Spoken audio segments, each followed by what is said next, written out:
ഒരു നിമിഷം ആലോചിച്ചു നോക്കൂ. ചുറ്റും മുള്ളുവേലികൾ കെട്ടി സുരക്ഷിതമെന്ന് നിങ്ങൾ കരുതിയ ടെന്റിനുള്ളിൽ നല്ല ഇരുട്ടിൽ നിങ്ങൾ സുഖമായി ഉറങ്ങുകയാണ്. പെട്ടെന്ന് ഒരു ഭീകരസത്വം നിങ്ങളുടെ ടെന്റ് കീറി മുറിച്ചകത്ത് കടക്കുന്നു. കരയാൻ പോലും സമയം തരാതെ നിങ്ങളുടെ കഴുത്തിൽ ആഴ്ന്നിറങ്ങുന്ന കൂർത്ത പല്ലുകൾ. നിങ്ങളുടെ സുഹൃത്തുക്കൾ നോക്കി നിൽക്കെ ആ ഇരുട്ടിലേക്ക് നിങ്ങളെയും വലിച്ചിഴച്ചുകൊണ്ട് ആ നരഭോജി അപ്രത്യക്ഷമാകുന്നു. ഇതേതെങ്കിലും ഹൊറർ സിനിമയിലെ രംഗമല്ല.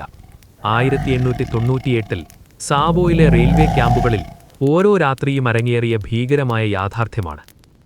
വെറും 2 സിംഹങ്ങൾ ചേർന്ന് ഒരു വൻ ശക്തിയായ ബ്രിട്ടീഷ് സാമ്രാജ്യത്തിന്റെ റെയിൽവേ പദ്ധതിയെ മാസങ്ങളോളം നിർത്തിവെപ്പിച്ചു എന്ന് പറഞ്ഞാൽ നിങ്ങൾ വിശ്വസിക്കുമോ? 135-ലധികം മനുഷ്യരെ പച്ചയ്ക്ക് തിന്നു തീർത്ത ആ പ്രേതങ്ങൾ സത്യത്തിൽ മൃഗങ്ങളായിരുന്നോ അതോ ശാപം കിട്ടിയ ആത്മാക്കളായിരുന്നോ? എന്തുകൊണ്ടായിരിക്കാം അവ മനുഷ്യമാംസം മാത്രം ലക്ഷ്യം വെച്ചത്? ചരിത്രവും ശാസ്ത്രവും ഇന്നും ഉത്തരം തേടുന്ന ആ നിഗൂഢതകളിലേക്കാണ് നമ്മൾ ഇന്ന് പോകുന്നത്. എല്ലാവർക്കും എക്ലിപ്സ് സ്റ്റോറീസിന്റെ പുതിയൊരു കഥയിലേക്ക് സ്വാഗതം. കഥയിലേക്ക് കടക്കുന്നതിന് മുൻപ് ഒരു കാര്യം ചോദിക്കട്ടെ. നിങ്ങൾ എപ്പോഴെങ്കിലും വന്യമൃഗങ്ങളെ അടുത്തുനിന്ന് കണ്ടിട്ടുണ്ടോ?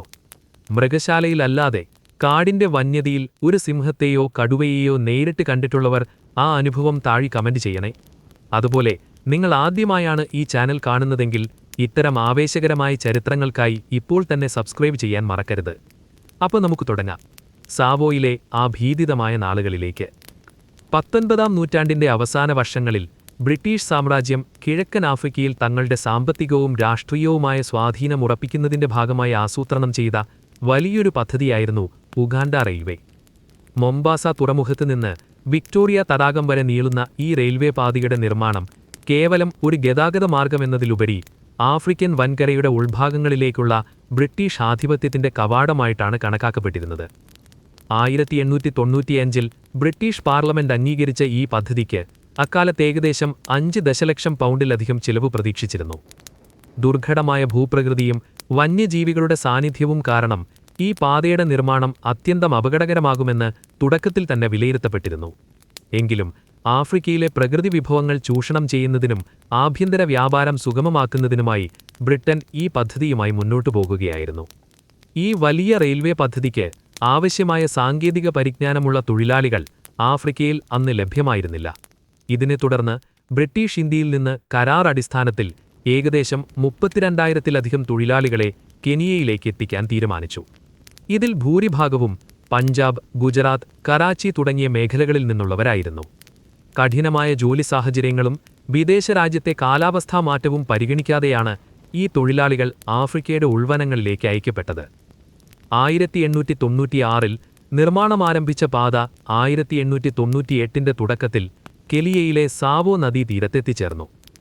നദിക്ക് കുറുകെ ഒരു സ്ഥിരം പാലം നിർമ്മിക്കേണ്ടത് പാതയുടെ തുടർച്ചയ്ക്ക് വളരെ ആവശ്യമായിരുന്നു. ഇതോടെ ആയിരക്കണക്കിന് തൊഴിലാളികൾ താമസിക്കുന്ന താൽക്കാലിക ക്യാമ്പുകൾ സാവോ നദീക്കരയിലെ മുൾക്കാടുകൾക്കിടയിൽ സജ്ജീകരിക്കപ്പെട്ടു. 1898 മാർച്ചിൽ സാവോ പാലം പണിയുടെ എഞ്ചിനീയറിംഗ് ചുമതലകൾ വഹിക്കുന്നതിനായി കേണൽ ജോൺ ഹെൻറി പാറ്റേഴ്സൺ നിയമിതനായി. റോയൽ എഞ്ചിനീയേഴ്സിൽ സേവനം നിഷ്ഠിച്ചിരുന്ന പാറ്റേഴ്സൺ ഒരു സിവിൽ എഞ്ചിനീയർ എന്ന നിലയിലാണ് ചുമതലയേറ്റത്. അദ്ദേഹം സാവോയിലെത്തുമ്പോൾ റെയിൽവേ നിർമ്മാണം അതിന്റെ ഏറ്റവും നിർണായകവും എന്നാൽ വെല്ലുവിളികൾ നിറഞ്ഞതുമായ ഒരു ഘട്ടത്തിലായിരുന്നു. പാലം പണിക്കാവശ്യമായ കൂറ്റൻ കല്ലുകൾ ഖനനം ചെയ്തെടുക്കുന്നതിനും പാലത്തിന്റെ ഇരുമ്പ് തൂണുകൾ സ്ഥാപിക്കുന്നതിനും തൊഴിലാളികളെ ഏകോപിപ്പിക്കുക എന്നതായിരുന്നു അദ്ദേഹത്തിന്റെ പ്രധാന ദൗത്യം. എന്നാൽ അദ്ദേഹം ചുമതലയേറ്റ ദിവസങ്ങൾക്കുള്ളിൽ തന്നെ തൊഴിലാളികൾക്കിടയിൽ വലിയ തോതിലുള്ള അരക്ഷിതാവസ്ഥ റിപ്പോർട്ട് ചെയ്യപ്പെട്ടു. സാധാരണഗതിയിൽ വന്യജീവികളുടെ സാന്നിധ്യം പ്രതീക്ഷിക്കാവുന്ന കാടാണെങ്കിലും അസ്വാഭാവികമായ ചില തിരോധാനങ്ങൾ ക്യാമ്പുകളിൽ ചർച്ചയാകാൻ തുടങ്ങി. 1898 മാർച്ച് പകുതിയോടെയാണ് സിംഹങ്ങളുടെ ആക്രമണം ഔദ്യോഗികമായി രേഖപ്പെടുത്തപ്പെടുന്നത്. മാർച്ച് 14 രാത്രി ജമാദാർ ഉങ്കാൻ സിംഗ് എന്ന സിഖ് തൊഴിലാളി തന്റെ ടെന്റിനുള്ളിൽ നിന്ന് അതിശയിപ്പിക്കുന്ന വിധത്തിൽ കാണാതായി. പിറ്റേന്ന് പുലർച്ചെ നടത്തിയ തിരച്ചിലിൽ അദ്ദേഹത്തിന്റെ ശരീരാവശിഷ്ടങ്ങൾ ക്യാമ്പിന് ഏതാനും വാരകൾക്കപ്പുറമുള്ള മുൾക്കാടുകളിൽ നിന്ന് കണ്ടെത്തുകയുണ്ടായി. ഒരു വലിയ വേട്ടക്കാരൻ ടെന്റിനുള്ളിലേക്ക് അതിക്രമിച്ചു കയറിയാണ് ഈ കൊലപാതകം നടത്തിയതെന്ന് പാറ്റേഴ്സൺ നേരിട്ട് ബോധ്യപ്പെട്ടു. സാധാരണഗതിയിൽ സിംഹങ്ങൾ പകൽ സമയത്തോ സന്ധ്യാസമയത്തോ ആണ് വേട്ടയാടാറുള്ളത്. എന്നാൽ മനുഷ്യവാസമുള്ള ക്യാമ്പുകളിൽ രാത്രികാലത്ത് കടന്നുകയറി ഇരയെ പിടിക്കുന്ന ഈ രീതി വന്യജീവി ശാസ്ത്രജ്ഞരെ പോലും അത്ഭുതപ്പെടുത്തുന്നതായിരുന്നു. ഇത് സാവോയിലെ 10 മാസം നീളാൻ പോകുന്ന ദുരന്തത്തിന്റെ ആദ്യത്തെ തെളിവായിരുന്നു. സാവോ മേഖല അക്കാലത്ത് നിബിഡമായ മുൾക്കാടുകളാൽ നിറഞ്ഞതായിരുന്നു. ഈ ഭൂപ്രകൃതി സിംഹങ്ങൾക്ക് ഒളിച്ചിരിക്കാനും പെട്ടെന്ന് ആക്രമണം നടത്താനും അനുയോജ്യമായ ഒന്നായിരുന്നു. 19-ാം നൂറ്റാണ്ടിന്റെ അവസാനത്തിൽ ആഫ്രിക്കയിൽ പടർന്നുപിടിച്ച റിൻഡർപെസ്റ്റ് എന്ന കന്നുകാലി രോഗം ദശലക്ഷക്കണക്കിനു വന്യമൃഗങ്ങളെയും കന്നുകാലികളെയും കൊന്നൊടുക്കിയതായി ചരിത്രരേഖകൾ വ്യക്തമാക്കുന്നു. സിംഹങ്ങളുടെ പ്രധാന ഇരകളായ സീബ്രകൾ, മാനുകൾ എന്നിവയുടെ എണ്ണം ആ സമയത്ത് വൻതോതിൽ കുറഞ്ഞിരുന്നു. ഇത്തരം ഭക്ഷണ ദൗർലഭ്യം സിംഹങ്ങളെ പുതിയ ഇരകൾ തേടാൻ പ്രേരിപ്പിച്ചിരിക്കാമെന്ന് ചരിത്രകാരന്മാർ കരുതുന്നു. കൂടാതെ ഈ പാതയിലൂടെ കടന്നുപോയിരുന്ന അടിമക്കച്ചവടക്കാരുടെ സംഘങ്ങളിൽ മരണപ്പെടുന്നവരുടെ മൃതദേഹങ്ങൾ കൃത്യമായി സംസ്കരിക്കാതെ വഴിയിൽ ഉപേക്ഷിക്കുന്ന പതിവും സിംഹങ്ങൾക്ക് മനുഷ്യമാംസം പരിചയപ്പെടാൻ കാരണമായിട്ടുണ്ടാകാമെന്ന് കരുതപ്പെടുന്നു. സാവോയിലെ ഈ നരഭോജികൾക്ക് സാധാരണ ആൺസിംഹങ്ങളിൽ കാണപ്പെടുന്ന വലിയ സടയുണ്ടായിരുന്നില്ല എന്നത് ഒരു പ്രധാന സവിശേഷതയാണ്. മെയിൻലെറ്റ് ലയൺസ് എന്നറിയപ്പെടുന്ന ഈ വിഭാഗം സാവോയിലെ പ്രത്യേക കാലാവസ്ഥയോടും ഭൂപ്രകൃതിയോടും പൊരുത്തപ്പെട്ടവരാണ്. ഈ മേഖലയിലെ കഠിനമായ ചൂട് പ്രതിരോധിക്കാനും മുൾക്കാടുകൾക്കിടയിലൂടെ തടസ്സമില്ലാതെ സഞ്ചരിക്കാനും സടയില്ലാത്തത് ഇവയെ സഹായിച്ചിരുന്നു. സടയില്ലാത്തതിനാൽ ദൂരെ നിന്ന് നോക്കുമ്പോൾ ഇവ പെൺസിംഹങ്ങളാണെന്ന് പലപ്പോഴും തെറ്റിദ്ധരിക്കപ്പെട്ടിരുന്നു. എന്നാൽ ഇവ പൂർണ്ണ വളർച്ചയെത്തിയ ആൺസിംഹങ്ങളായിരുന്നുവെന്ന് പിൽക്കാലത്ത് ഇവയുടെ ഭൗതികാവശിഷ്ടങ്ങൾ പരിശോധിച്ച മ്യൂസിയം അധികൃതർ സ്ഥിരീകരിച്ചു. ഇവയുടെ ജനിതകപരമായ പ്രത്യേകതകൾ ഇന്നും വന്യജീവി ഗവേഷകർ പഠന വിഷയമാക്കുന്നുണ്ട്. ആക്രമണങ്ങൾ തടയുന്നതിനായി ക്യാമ്പുകൾക്ക് ചുറ്റും ബോമ എന്നറിയപ്പെടുന്ന സംരക്ഷണ വേലികൾ തൊഴിലാളികൾ നിർമ്മിച്ചു. ഉണങ്ങിയ അക്കേഷ്യ മരങ്ങളുടെ മുറിച്ചെടുത്ത കൊമ്പുകളും കഠിനമായ മുള്ളുകളും ഉപയോഗിച്ചാണ് ഈ വേലികൾ സജ്ജീകരിച്ചിരുന്നത്. ഏകദേശം 6 അടി വരെ ഉയരമുണ്ടായിരുന്ന ഈ വേലികൾ രാത്രികാലങ്ങളിൽ മൃഗങ്ങളെ തടയുമെന്ന് പാറ്റേഴ്സണും തൊഴിലാളികളും വിശ്വസിച്ചു. എന്നാൽ നരഭോജികൾ ഈ വേലികൾക്ക് മുകളിലൂടെ ലഘുവായി ചാടിക്കടക്കുകയോ അല്ലെങ്കിൽ വേലിക്കടിയിലൂടെ ഇഴഞ്ഞു കയറുകയോ ചെയ്തു. ഇരയെ പിടിച്ച ശേഷം തിരികെ വേലിക്ക് മുകളിലൂടെ വലിച്ചിഴച്ചു കൊണ്ടുപോകാനുള്ള ഇവയുടെ കായിക അധ്വാനം അവിശ്വസനീയമായിരുന്നു. ഇതോടെ ക്യാമ്പുകൾക്കുള്ളിൽ കഴിഞ്ഞിരുന്ന ആയിരക്കണക്കിന് തൊഴിലാളികൾ തങ്ങൾ സുരക്ഷിതരല്ലെന്ന ഭീതിയിലേക്ക് വീണു. 1898 ഏപ്രിൽ മെയ് മാസങ്ങളിൽ സിംഹങ്ങളുടെ ആക്രമണം കൃത്യമായ ഇടവേളകളിൽ ആവർത്തിക്കപ്പെട്ടു. ഓരോ 10-15 ദിവസങ്ങൾ കൂടുമ്പോൾ പുതിയൊരു ഇരയെ സിംഹങ്ങൾ കണ്ടെത്തിക്കൊണ്ടിരുന്നു. ഒരേ സമയം 2 സിംഹങ്ങൾ ചേർന്നാണ് വേട്ട നടത്തിയിരുന്നത്. ഈ സഹകരണം അവയെ കൂടുതൽ അപകടകാരികളാക്കി. ഒരു സിംഹം ക്യാമ്പിന്റെ ഒരു വശത്ത് ശബ്ദമുണ്ടാക്കി ശ്രദ്ധ തിരിക്കുമ്പോൾ മറ്റത് മറുവശത്തൂടെ കടന്ന് ഇരയെ പിടിക്കുന്ന രീതിയാണ് ഇവ പിന്തുടർന്നിരുന്നത് എന്ന് പാറ്റേഴ്സൺ നിരീക്ഷിച്ചു. ഈ കാലയളവിൽ ഏകദേശം 10-ലധികം തൊഴിലാളികൾ സിംഹങ്ങളുടെ ആക്രമണത്തിൽ കൊല്ലപ്പെട്ടു. ഓരോ മരണവും റെയിൽവേ നിർമ്മാണത്തിന്റെ വേഗതയെ കാര്യമായി ബാധിക്കുകയും തൊഴിലാളികളുടെ ആത്മവിശ്വാസം തകർക്കുകയും ചെയ്തു. റെയിൽവേ കമ്പനിയുടെ ഔദ്യോഗിക രേഖകൾ പ്രകാരം സാവോയിലെ ആക്രമണങ്ങളിൽ 28 ഇന്ത്യൻ തൊഴിലാളികളാണ് കൊല്ലപ്പെട്ടതെന്ന് രേഖപ്പെടുത്തിയിട്ടുണ്ട്. എന്നാൽ പാറ്റേഴ്സൺ തന്റെ പിൽക്കാല വിവരണങ്ങളിൽ മരണസംഖ്യ 135ഓളം വരുമെന്ന് അവകാശപ്പെടുന്നുണ്ട്. ഇതിൽ വലിയൊരു ഭാഗം പ്രാദേശിക ആഫ്രിക്കൻ തൊഴിലാളികളായിരിക്കാം. രേഖപ്പെടുത്താത്ത മരണങ്ങളും ഇതിൽ ഉൾപ്പെട്ടിട്ടുണ്ടാകാം. എങ്കിലും മരണസംഖ്യയെക്കുറിച്ചുള്ള ഈ തർക്കം ഇന്നും ചരിത്രകാരന്മാരുടെയിൽ സജീവമാണ്. 2000-ൽ നടന്ന ഐസോടോപ്പ് പരിശോധനകൾ പ്രകാരം ഏകദേശം 35 പേരോളം സിംഹങ്ങളുടെ ആഹാരമായിട്ടുണ്ടാകാം എന്ന് സൂചിപ്പിക്കുന്നുണ്ടെങ്കിലും കൊല്ലപ്പെട്ട എല്ലാവരെയും സിംഹങ്ങൾ ഭക്ഷിച്ചിരുന്നില്ല എന്ന വസ്തുതയും പരിഗണിക്കേണ്ടതുണ്ട്. തൊഴിലാളികൾക്കിടയിൽ വലിയ തോതിലുള്ള മാനസിക സമ്മർദ്ദം ഈ കാലയളവിൽ ഉടലെടുത്തു. രാത്രികാലങ്ങളിൽ ഉറങ്ങാൻ പോലും അവർ ഭയപ്പെടുകയും മരങ്ങൾക്കു മുകളിലും ഉയർന്ന പാറക്കെട്ടുകളിലും അഭയം തേടുകയും ചെയ്തു. പല തൊഴിലാളികളും പണി ഉപേക്ഷിച്ച് നാട്ടിലേക്ക് മടങ്ങാൻ താൽപ്പര്യം പ്രകടിപ്പിച്ചു. റെയിൽവേ എഞ്ചിനീയർമാർക്കും ഗാർഡുകൾക്കും തൊഴിലാളികളെ നിയന്ത്രിക്കാൻ ബുദ്ധിമുട്ടായി. സിംഹങ്ങളുടെ ഈ അസാധാരണ വേട്ടയാടൽ രീതിയെക്കുറിച്ച് പല അന്ധവിശ്വാസങ്ങളും പടർന്നു തുടങ്ങിയിരുന്നു. രാത്രികാലങ്ങളിൽ തോക്കുകളുമായി കാവലേർപ്പെടുത്തിയെങ്കിലും സിംഹങ്ങളുടെ നിശബ്ദമായ നീക്കങ്ങളെ തടയാൻ അവയ്ക്കായില്ല. സിംഹങ്ങൾ തങ്ങളുടെ ഇരയെ തിരഞ്ഞെടുക്കുന്നതിൽ കാണിച്ച കൃത്യത തൊഴിലാളികളെ കൂടുതൽ പരിഭ്രാന്തരാക്കി.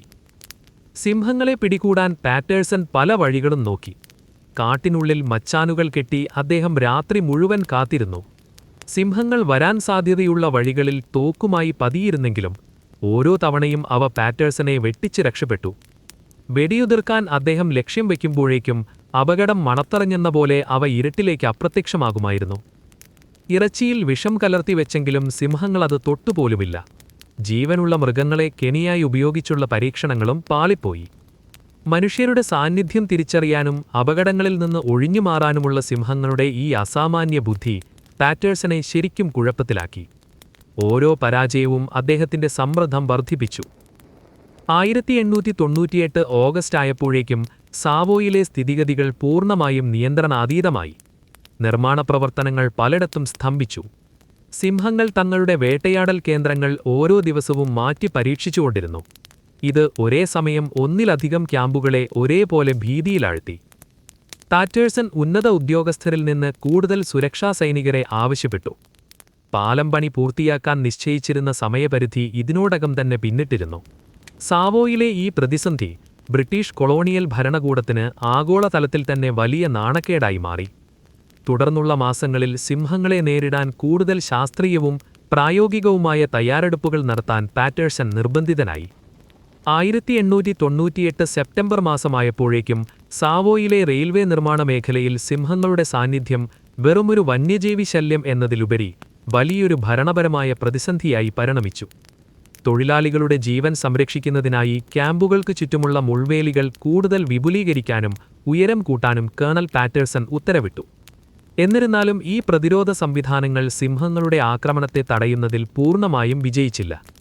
രാത്രികാലങ്ങളിൽ സിംഹങ്ങൾ മുൾവേലികൾക്ക് മുകളിലൂടെ ചാടിക്കയറുകയും ടെന്റുകൾ തകർത്ത് അകത്തുകടക്കുകയും ചെയ്യുന്ന രീതി ആവർത്തിച്ചുകൊണ്ടിരുന്നു.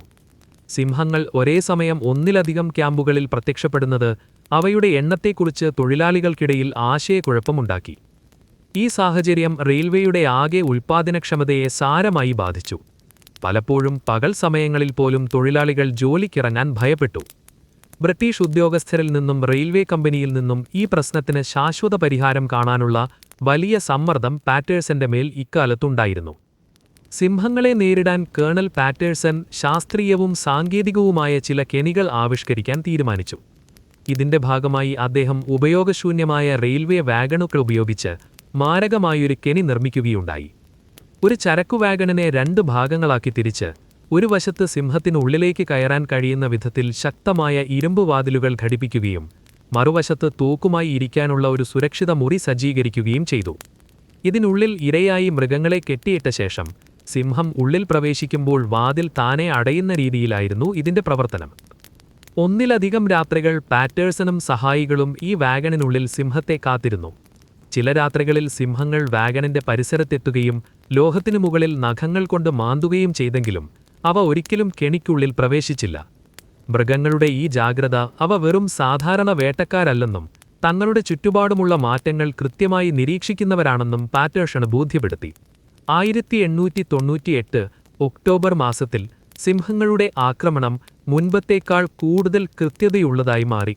സിംഹങ്ങൾ തങ്ങളുടെ ഇരകളെ പിടികൂടിയ ശേഷം വലിച്ചിഴച്ചു കൊണ്ടുപോകുന്ന പാതകൾ നിരീക്ഷിച്ച് അവയുടെ വിശ്രമ കേന്ദ്രങ്ങൾ കണ്ടെത്താൻ പാറ്റേഴ്സൺ പര്യവേക്ഷണങ്ങൾ നടത്തി.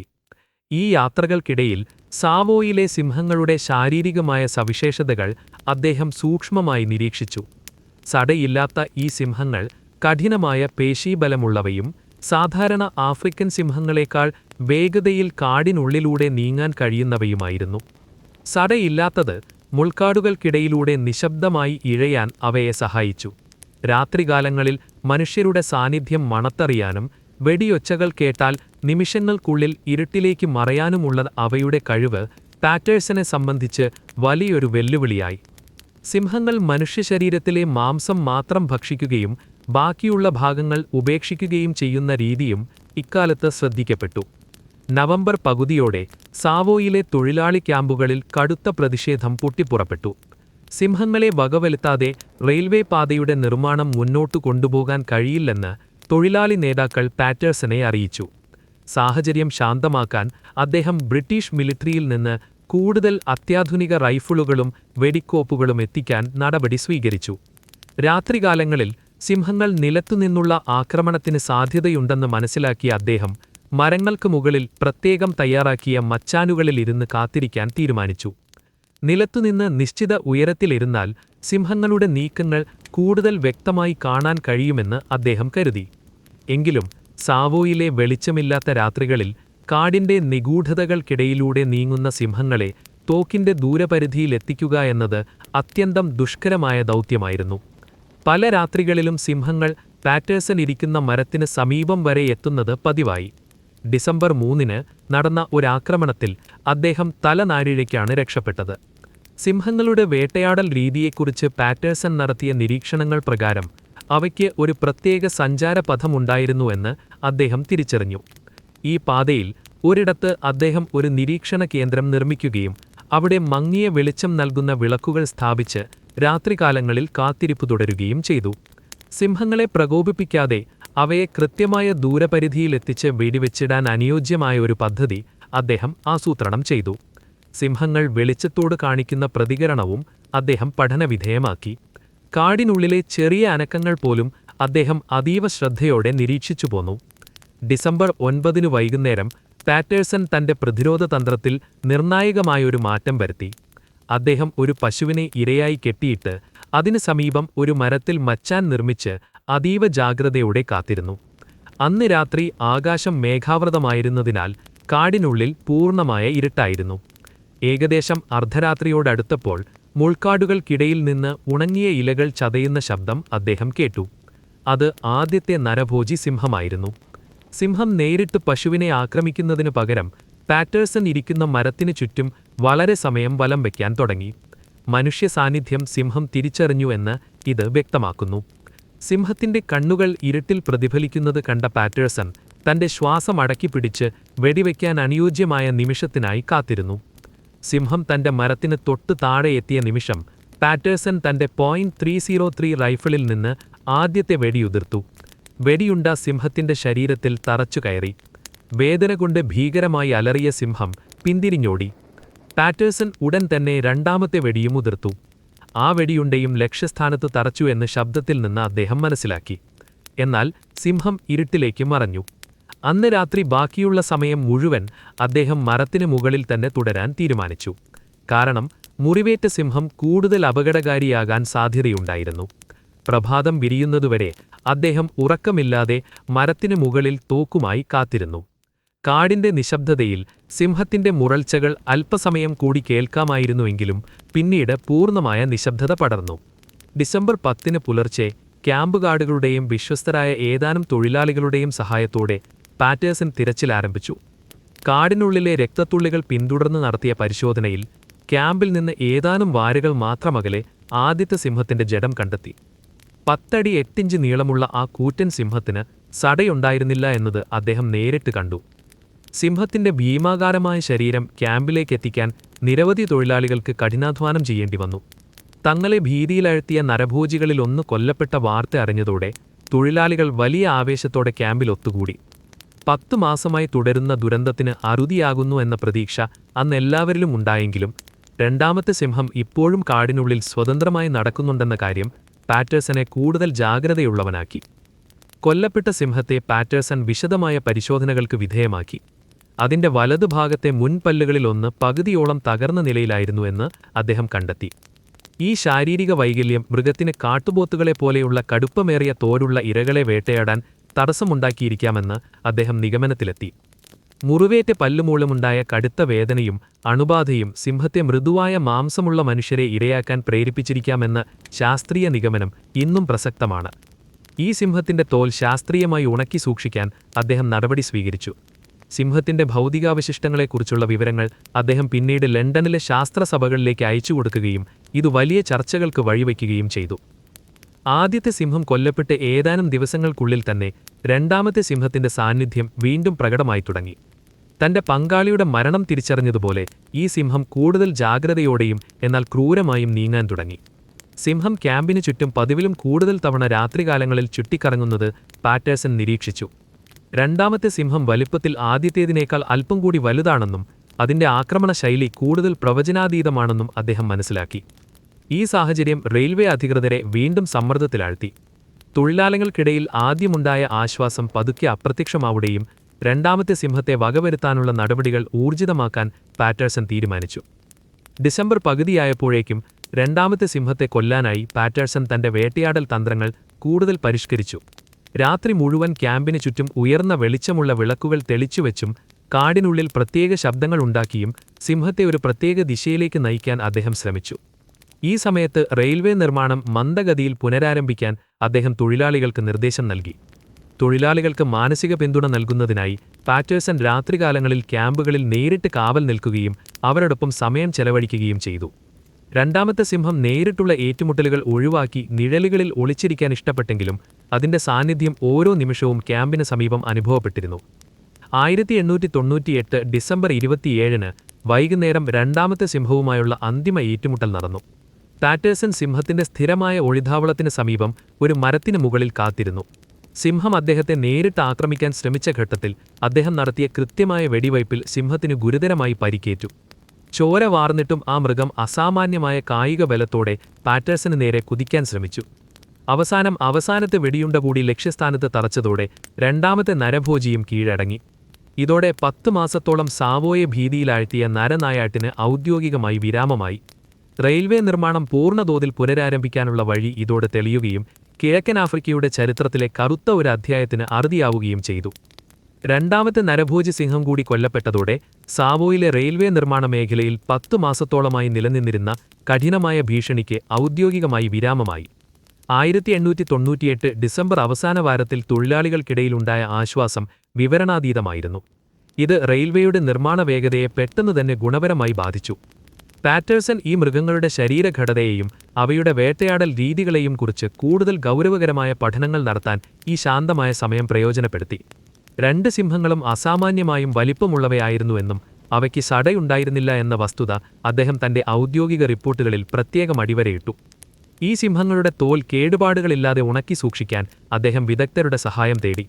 പിൽക്കാലത്ത് ഈ മൃഗങ്ങളെക്കുറിച്ചുള്ള ശാസ്ത്രീയ അന്വേഷണങ്ങൾക്കും മ്യൂസിയം പ്രദർശനങ്ങൾക്കും അടിത്തറയിട്ടത് പാറ്റേഴ്സൺ അന്ന് കാണിച്ച ഈ ദീർഘവീക്ഷണമായിരുന്നു.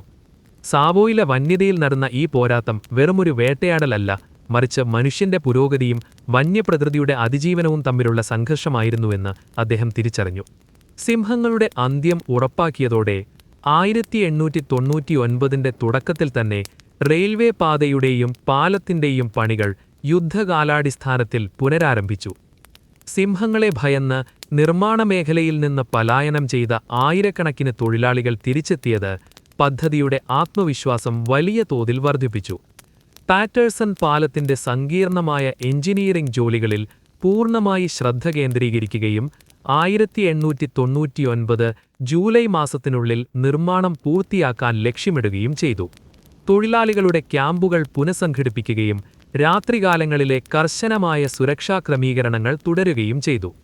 സിംഹങ്ങളുടെ ആക്രമണം മൂലം ഏകദേശം 10 മാസത്തോളമാണ് റെയിൽവേ പദ്ധതിയുടെ ടൈം ടേബിൾ തകിടം മറിഞ്ഞത്. ഇത് ബ്രിട്ടീഷ് ഗവൺമെന്റിന് വലിയ സാമ്പത്തിക നഷ്ടവും രാഷ്ട്രീയമായ സമ്മർദ്ദവും ഉണ്ടാക്കിയിരുന്നു.